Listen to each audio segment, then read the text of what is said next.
Good evening everybody, this is Jesus is here, welcome to my channel. I've got a lot of footage on various Vanquisher clears, but most of them are in Vanquisher 1, so I've decided to make a video of the Vanquisher 1 clears and talk a little bit during it about little tips and tricks and tactics for Vanquisher 1. We're going straight into the action, as you can already see.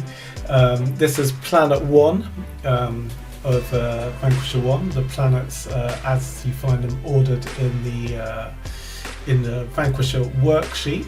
The links to my Vanquisher clear guide and the associated Vanquisher spreadsheet, which shows you the easiest planets to attack, is linked in the description below.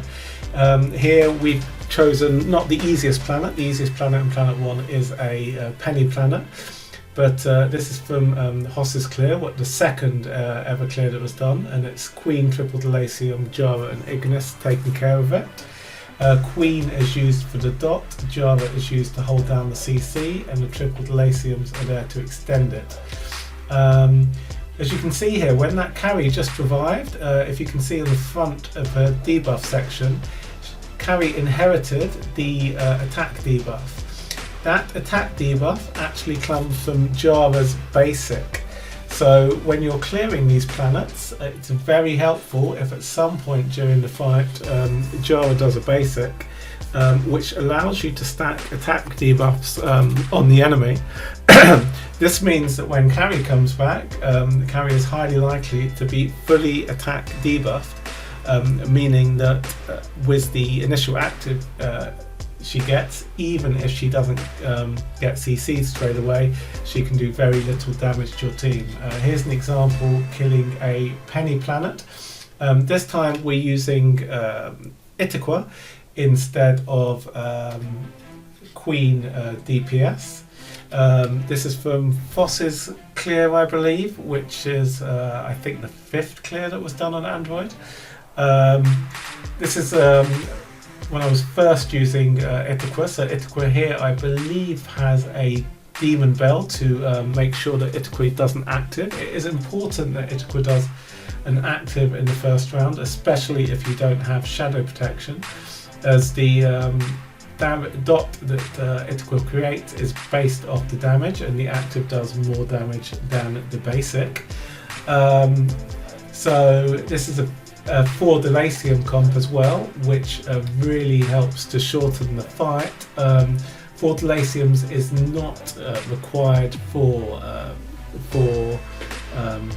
clearing the Vanquisher, but if you do have it, then in situations like this it is worth using it. I think this footage is from Grievy's kill, which is a bit more of a developed version. Here we've got 3 Delaciums only, plus a Ignis. The Ignis dies to allow Jara to have constant CC. The interesting thing here is the Itiqua is using a Punisher Staff of Immortal here, and what I've done is I've played with the speed, so we've got a V4 Itiqua, which is slower than 2 of the E5 Delaciums, all of which are wearing Demon Bell. So in round 1, what happens is that the Ignis feeds the Jara, and the Delaciums actually feed the Itiqua, and the Itiqua goes almost last, just before one of the other Delaciums. So you get a energy feed onto Itiqua, so Itiqua does active for round 1 with the Punisher. Speaking to GDP, it was quite clear that it would be useful to try and find some way to get a crit onto Itiqua, because Itiqua does a double dot when she crits, so you get the bleed as well as the poison, which is a lot more powerful. So I used that and came up with the idea to put Punisher Staff and a crit stone on Itiqua to slow her down and create a very powerful dot at the beginning. I'm talking a bit more about the previous fight. We're now on to the second planet in Vanquisher 1, This is again from Hoss's clear, so we're using what I used at the beginning. This is, we have a queen, 3 Delaciums, and instead of a 4th Delacium or an Ignis, what we have here is an Ada. The purpose of the Ada in this fight, and I don't use Ada anymore, is to cancel the healing on the enemy Ada, so the Ada dies at the same rate as everyone else. Without having the Ada on my team, I found that the Ada was taking far too long to die, and the Queen Dot just wasn't enough to kill her before Ada decimated my team with the end of round damage. Here, now the Ada's down, we no longer have the end of round damage. Ada is killed quick enough because of our own Ada's healing debuff. So that's really fighting fire with fire in that scenario. I wouldn't recommend the Ada method anymore. There's a couple more superior methods now. One of which is to use Queen and Antlers on the Queen and the Phoenix pet to increase the damage, and the other one is the one you've just seen using Itiqua and Punisher Staff of Immortal. As you can see, that's a relatively long fight, and that's just because Queen's Dot without using Antlers is relatively underpowered compared to Itiqua. So after this we're going to see Fossey do it. I believe Fossey is using quad Delaciums, so that's interesting to see because not a lot of people use quad Delaciums. When using quad Delaciums, you will need to have 2 of them V4 so that you actually get an energy feed from the Itiqua, the 2 Delaciums, into the Jara. If you're using the Punisher Staff of Mortal on Itiqua and 4 Delaciums, you would need 3 of them V4 to go before the Jara. Once the enemy is CC'd, then there's very little chance of them getting out, and here you see that Amon-Ra was indeed out on this attempt, but the damage is so high from the 4 Delaciums replicating Itiqua's damage that she was killed before she could do any damage. Here it looks like the fight is not going our way, but again we've got carry reduced in attack to 0. So we just squeezed past that planet on that attempt, but that is a very strong comp. And I think next up we are going to see Ruby's attempt on Planet 2. Again we're going to see the Punisher Staff, so we see the Jara, then the Delaciums, and then the Itiqua gets an active round 1 even though Itiqua did not start off with energy. This causes, I mean, you can see how low carry is already just from the damage that Itiqua's doing by attacking the lowest target. Here you must have shadow protection on Itiqua, you don't have to have shadow protection, but this really adds to the damage, and we're only in round 6 and the enemy team is in pieces. Garuda's only surviving this long because of the healing she's getting from everyone else dying. We didn't have attack debuff, the fight was too short for that, it's only just come up there, but Jara fortunately did get carry CC'd in time to get the win there. And I believe after this we're going to move on to Planet 3.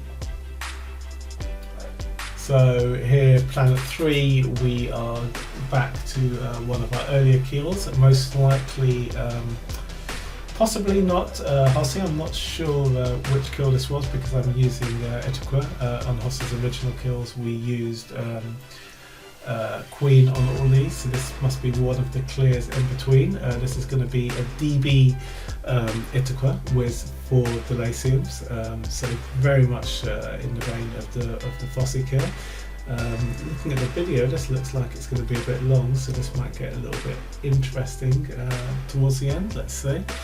We can see we've got the armor debuff up on both the Ada and the Garuda, and this is replicated onto the carry.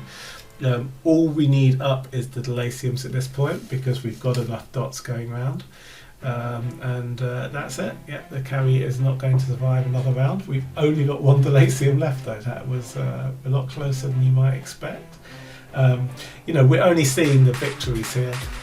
There are a lot of attempts required to get enough round 1 CC to get the dot to land, and make sure that nothing breaks out, and also Carrie can kill you at the end if either she hasn't been attack debuffed or that the Java is not quick enough to CC. I think here we're getting some photo opportunities at the end of this, like looking at some of what star spawns will run on that run, so that could be interesting. I believe that from that picture, that looks like this was Chihiro's run, so that kind of explains why it was a little bit more advanced in my tactics than the earlier runs. Now we're going to see Groovy doing it, so by comparison this is now Punisher Staff with only 3 Delaciums. I mean, I haven't actually run Punisher Staff on anyone with 4 Delaciums, but that would be literally light speed. As you can see, we're getting the enemy down already pretty quickly. It's not as quite as the attempt on Planet 2, but there is some RNG in the Itaqua's dot and how much damage she does. So this is going to be a relatively easy clear again, because again we have that attack debuff up, which is very important. Carrie can actually dodge the Java's attempt at CCing her when she comes out, and it can be very frustrating if you don't have that attack debuff circulating. I believe now we're going to go on to Fossey on Planet 3, but he's doing a very unusual planet here. This is one of the orange planets, so not normally recommended with Zatara, but with 4 Delaciums, I guess the feeling was it was relatively easy, so may as well try one of the harder planets. There on Planet 3, the one that's recommended is the yellow one on the sheet, Cariada, Aspen, Garuda, Belway and Amon-Ra. But once you have them all CC'd, they all look pretty similar. Here it looks like we don't have the attack debuff up actually, so Java is going to have to CC Carrie when he comes back, or else the damage is going to have to be very high. So we've got a chance to CC here. Does it hit it? Yeah. Hit. And you find that seems to happen very rarely, that Java hits the CC on Resurrection, so you would really like to have the attack debuff up if possible. This fight is going on for a little while longer than I would have expected. That is a very, very, very resilient carry.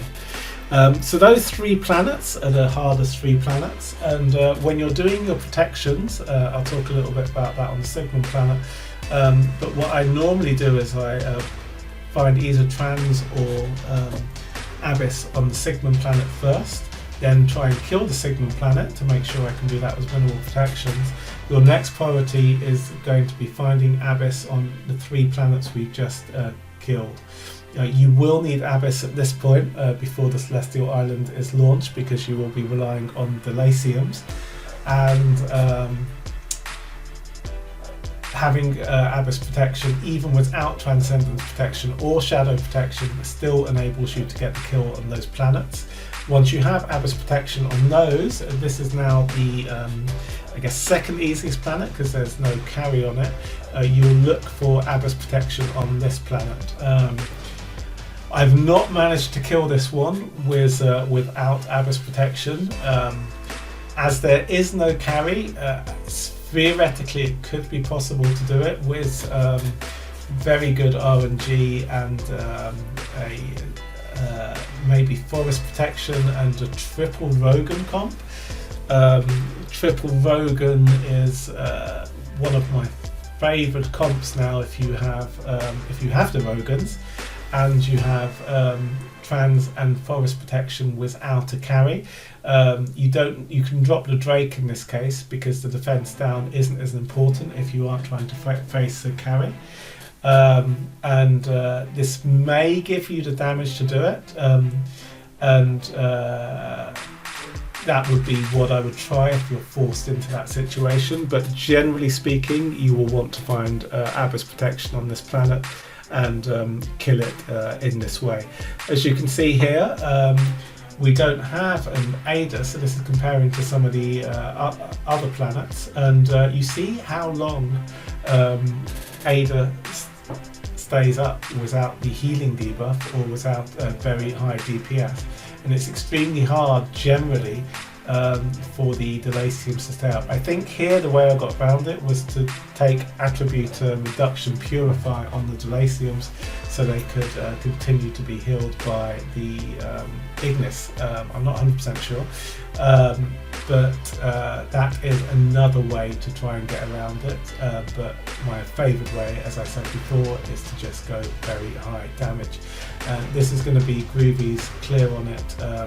By comparison, it's going to be a much shorter fight, and you can see we've got one kill already.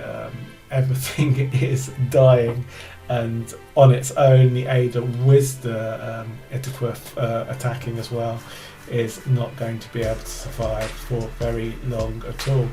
I think this is a kill in round 9, I believe, which shows you just quite how much damage we're doing. This is a bit out of order because that was planet 5, so now we're looking at planet 4 after this, which is going to be the only segment attempt I've got, which is a shame. I would like to have seen a SFX version of this on the video, just to explain a bit, because normally you're getting trans protection on this planet, so normally you're attacking it with SFX. I have killed this planet with only trans protection. I have heard that some people have some problems killing it with only trans protection. If you are doing this planet with only trans protection, I would strongly recommend that you use a double Rogan comp if possible, and if you have them, 2 glittery candy canes will help a lot on those Rogans. If you were running double candy cane Rogan against that trans only planet, you will need to make sure that your Java is still being fed correctly. So you will need to make sure that Queen and Drake are going faster as usual, and also that SFX is faster than Java to make sure that you do have the 100 damage she needs. As you can see, if you do end up with Delaciums, the ability to use Delaciums like this, the planet becomes extremely trivial. But the planet is relatively easy with either Forest Dark protection with trans, or it can be done with trans on its own. But as I mentioned earlier in the video, I would recommend that you clear this planet out first to make sure you can do it before getting protections on the other planets and hunting for your Abyss protections. Well, I hope you've enjoyed this video, and I hope it's been useful to you.